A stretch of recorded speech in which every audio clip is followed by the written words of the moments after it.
Apa sih intelijen itu? Apa sih gunanya intelijen itu? Intelijen bukan hanya spy atau mata-mata, tetapi dalam bahasa akademinya, intelijen adalah first line of defense atau garda pertahanan terdepan. Kalau diumpamakan kita punya rumah di dekat belantara, maka sudah sewajarnya atau seharusnya kita punya anjing penjaga di barisan terluar. Anjing tersebut mungkin spesifikasinya adalah sangar, pandai mengendus, tajam indera pengintaiannya, dan cerdik. Urusan beginian, jangan kasih anjing pudel atau kucing anggora, jebol gatra pertahanan nasional. Ipolek sosbud hankamnya atau sendi bernegaranya bisa bubar. Ideologi, politik, ekonomi, sosial, budaya, pertahanan, dan keamanan atau gatra bernegaranya bubar semuanya. Infiltrasi asing masuk dari berbagai lini. Kalau dunia intelijen tidak paham kefungsian intelijen. Kita beri ilustrasi tentang cara kerja intelijen dalam operasinya.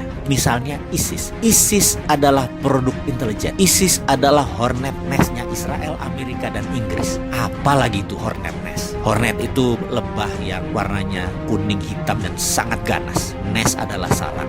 Apa itu? Kita terangkan sedikit. Zaman Pak Harto adalah salah satu zaman di mana intelijen banyak melakukan operasi untuk keamanan negara. Misalnya dulu ada geng anak liar atau gali ya, dan premanisme merajalela. Maka dilakukan operasi Petrus, penembakan misterius, dan berbagai cara kejam dalam tanda petik. Sebagaimana saat ini Duterte melakukannya di Filipina, mengeksekusi mati lebih dari 20.000 bandar narkoba. Zamannya Pak Harto malah nggak sampai segitu. Duterte pernah mengatakan dia belajarnya dari brother country-nya Filipina, yaitu Indonesia zaman Pak Harto. Kita ingat ketika waktu itu di zaman Orba, Petrus, dan berbagai cara membersihkan preman dan penjahat. Tapi demi hornet nest, tidak semua dihabisi. Ada satu kelompok disisakan. Kelompok ini dibiarkan, bahkan dipelihara kesannya. Sebenarnya bukan dipelihara, tapi tujuannya untuk menjebak, yaitu hornet nest tadi. Para preman dan penjahat tadi jadi merapat ke kelompok tadi. Itulah hornet nest. Jadi kemunculan orang-orang preman tadi ke permukaan, gabung dalam kelompok yang tersisa satu ini, sehingga membuat mudah pengendaliannya. Itulah ISIS. Sama juga. Jadi ISIS itu diciptakan agar tahu siapa yang akan serang Israel, siapa yang akan serang Amerika. Maka mereka menciptakan hornet nest yang namanya ISIS. ISIS itu faktanya tidak pernah serang Israel dan Amerika. Al-Qaeda yang serang Amerika. Sudah mulai paham? ISIS, hornet nest